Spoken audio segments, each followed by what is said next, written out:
2 men, 2 hardened criminals, and a combined 3 brain cells. What could possibly go wrong? First, let me introduce you to the crew. Handsome fella in the bus over there? That's Vincent, incarcerated for fraud, embezzlement, and murder. Played by my friend Laurin, he is a goatee-rocking tree trunk of a man.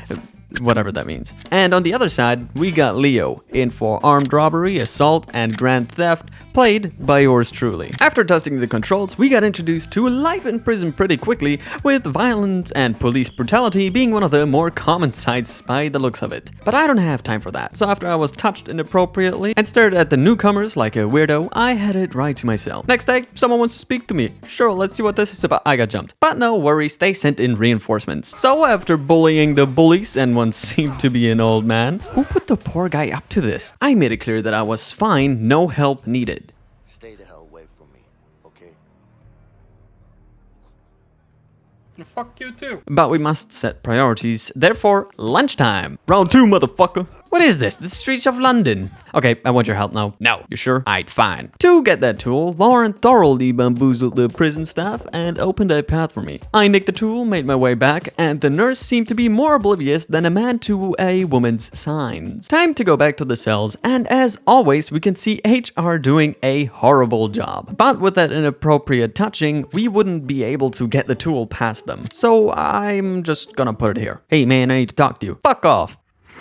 Okay, never mind, I need your help. Bet. Oh, by the way, every so often after an event, these cutaways happen, where Vincent and Leo just yap about it. But I won't show those to you, because we don't want your attention span to fade now, do we? Let's get that chisel now, shall we? In order to get to it, we need access to the roof, which we get, because we bribed another inmate. Our job is to clean up some sticky stuff, which I guess is supposed to be tar, but don't quote me on that. So, we grab our brooms and scrub, and oh no, his broom broke. Well, guess we need a new one. Oi chap, fetch me a new one, will ya? And up we go. Thanks for the broom, mate. With access to the roof beyond the sight of the guards, I just had to yoink the chisel and be off without being seen. But how would I get back inside? Easy. Open the window and drop down. But the worst obstacle was yet to come. A locked door. This is a problem. How do we get something strong enough to open... the broom will do. Back at the cells, I finally got my copy of the Hired Games and... someone put a chisel in mine. Might as well put it to use. As one person is looking out for the guards, the other chisels away at the toilet. Not the most flattering place to do it, but they don't seem to be connected to anything, so it's fine. After both of us finished, we busted open the vents and slipped on through. After failing at pull-ups, we used the pipe to get us through a large fan. Don't let it go.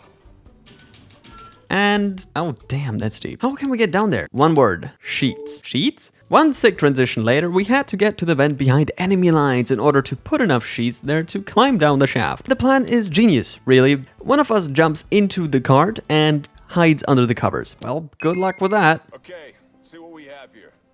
All right, that's good. Get out of the way. That actually worked. Now, in order to get Laurin in here, he started a fight, slipped through a door with me on the other side, and there we go. Just as easily, we deposit some sheets and prepare for Titanfall. After going down the rope, we end up opening the access to the sewers, and despite better judgment, Leo jumps in. Vincent, however, had the bright idea to use a flashlight. With light in hand, he guided me through the muck until I used the rock to destroy the lock for us to be reunited once again. Okay, what is it with the locks in this prison being so flimsy? Isn't that exactly what they shouldn't be in a place like this? Anyways, with the sewers traversed, we faced probably the biggest hurdle yet. That's high up. Any ideas? Yep. Climbing that shaft went off without a hitch.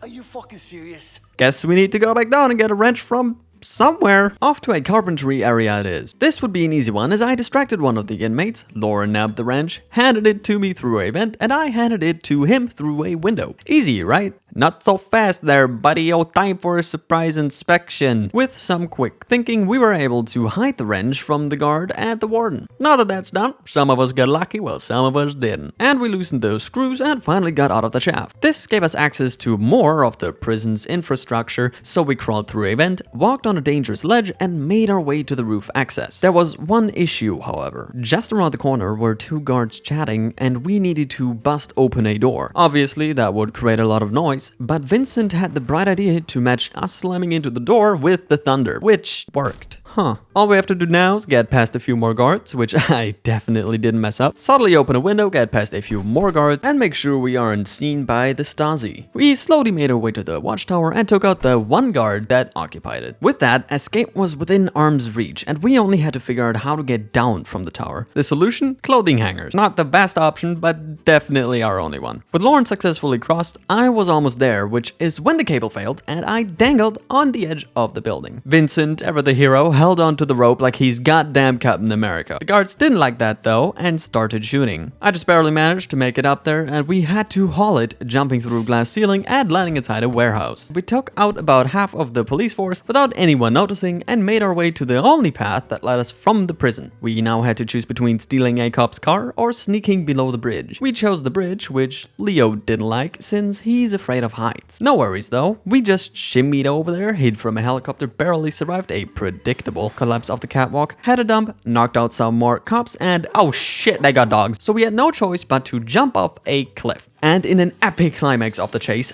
I let him fall to his death. No, of course I caught him. I did have to resist the urge though.